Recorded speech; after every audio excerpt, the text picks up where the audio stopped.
All right, welcome everyone. Let's go. Let's go through a walkthrough of Osmosis. Very interesting project. I think we haven't covered anything in Cosmos yet, and I think that's relevant. Cosmos at the end gives a little different view as a bit of background. Instead of having like this structure of layer one, layer two, layer three of Ethereum, it believes a little bit more on horizontal scalability, and so they developed a little bit of the ABC, which would be kind of like one of the best bridges that there is right now. And they believe in something that is called app-centric chains, and these are chains that have one specific product in their own chain. And you have like different products, like for example, NFT space, marketplace. You also have like a place for like smart contract developers and things like that. And Osmosis is the one with highest activity and one of the ones with one of the biggest hubs and with most connections. Also serves as like a node communication between different chains. And this is because it is an exchange. It tries to bring a complete finance DeFi product to the space, and it starts with a simple exchange. And we are going to go through it all today. Well, we start a little bit with distribution real quick. I started with it will have like a 1 billion maximum supply at the end, but started with 100 million tokens that are gone, like half of it like to a strategic reserve, which will develop for like later into a community fund, more or less. Then they distributed tokens to atom holders. This is very common in the Cosmos space. Basically, in order as a fair drop, instead of having VCs, they try to incentivize or try to airdrop like Cosmos users. So like people stay within the ecosystem, and it's a way to get to know yourself. And the Osmo holders will, as we will see later, they will also receive orders from different chains. And then there is something with the rest of the tokens, which is the Osmo issuance, that of course part of it will go to the developers, and we will go further. We will explore the mechanism. The Osmo issuance also goes to the consensus to incentivize the consensus. In this case, the security mechanism, the consensus mechanism is proof of stake. It has around 150 validators, in which, of course, the user, like in any other proof of stake, delegates their token and they receive a reward from securing the ecosystem. But something interesting about Cosmos is that chains that are not interesting into having their own validators, they can outsource liquidity. So this is called mesh security in Osmosis, interchain security in Cosmos. And basically, this allows Osmo holders to not only have Osmo rewards, they would also have access to a bag of different Cosmos tokens, which might be quite interesting for the user. Other than that, they can validators and stakers can vote on the different proposals. Actually, Osmosis is quite active and very engaged with the community, and has a lot of like different and very important decisions over the chain. And that is the main difference with other protocols that don't have like that degree of sovereignty. And besides the proof of stake mechanism, it's as I said, its main goal is to develop a complete DeFi product that starts with an exchange. It's a very customizable AMM. You can choose almost everything. You can choose the fee of withdrawal in the liquidity pools. You can choose the weight of each side of the asset, like if it's 50-50, like usually if it's 80-20, or if it's adapted like for different types of goals that we will see in the future developed. And the user can, of course, gain some fees from like the liquidity that they provide. And all the fees that happen in the ecosystem from every transaction are gathered by the validators, in like that later will be kind of rewards for the stakers, and the liquidity pools providers gain fees, like trading fees from the deck itself.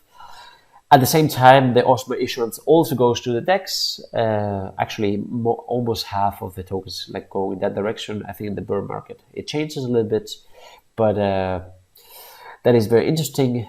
And then, as we said, the user from staking also get certain advantages from being in Cosmos by getting certain airdrops from other users, from other chains, as we already talked about it.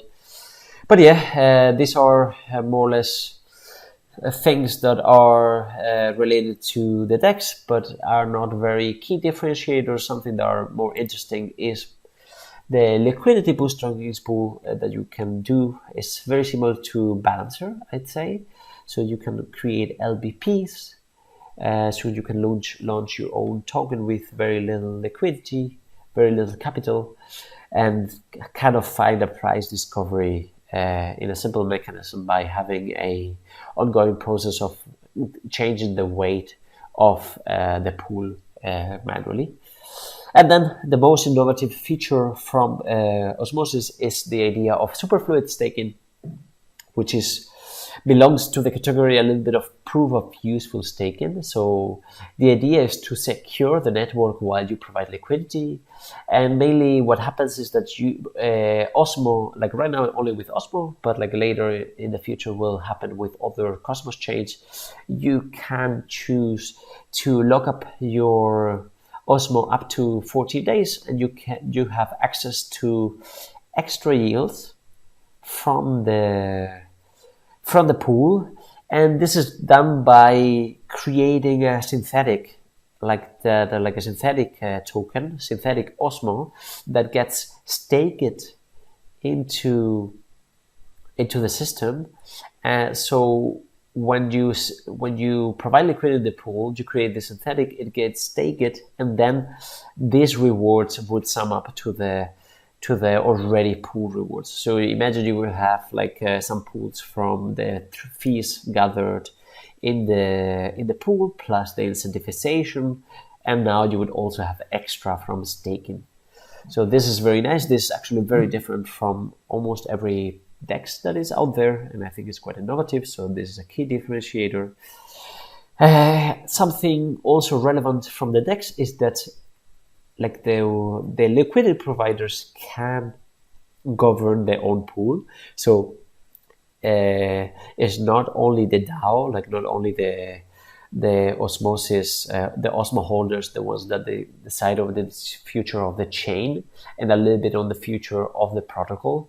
Every single pool has its own governing structure that like in which like the liquidity providers can have a vote on how to decide how to maybe implement a different fee mechanism in which the withdrawal fee is higher, is lower, in which the trading fee is higher, is lower. That is up to them.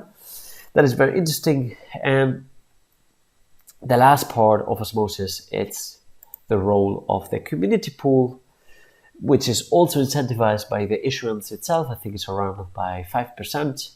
And basically, Osmo stakers, validators can decide on the future of the community pool. The community pool receives funds also as a bribe from different Cosmos chains that want to get incentivized, want to do a little bit of a marketing strategy, or want to gain liquidity in an exchange. And basically what happens is that, let's take the example of stars. Imagine you are the stars community and you want to get like your pool incentivized in Osmosis, so you send a percentage of the tokens to the community pool, and then the community pool decides on how much of that would they keep for the treasury and how much will it be going to the community, to the pools that get incentivized, so that in the Osmosis DEX you don't only get Osmo as a reward, you also get the native chain of another Cosmos chain. So the native token of another Cosmos chain.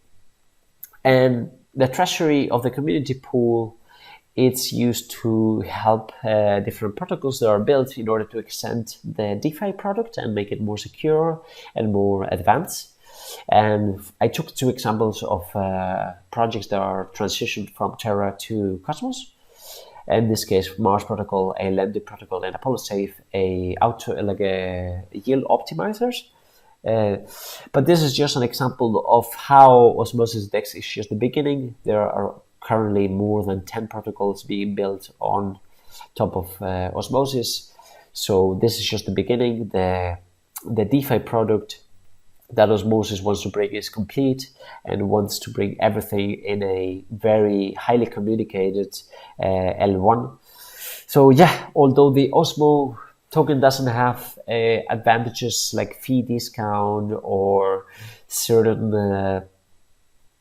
VE properties, like for example Balancer has, so it still has to develop a little bit in its tokenomics. I think the business model of Osmosis is very different, and it's quite interesting to evaluate over time because it's a little bit different from the protocol that we see in Ethereum.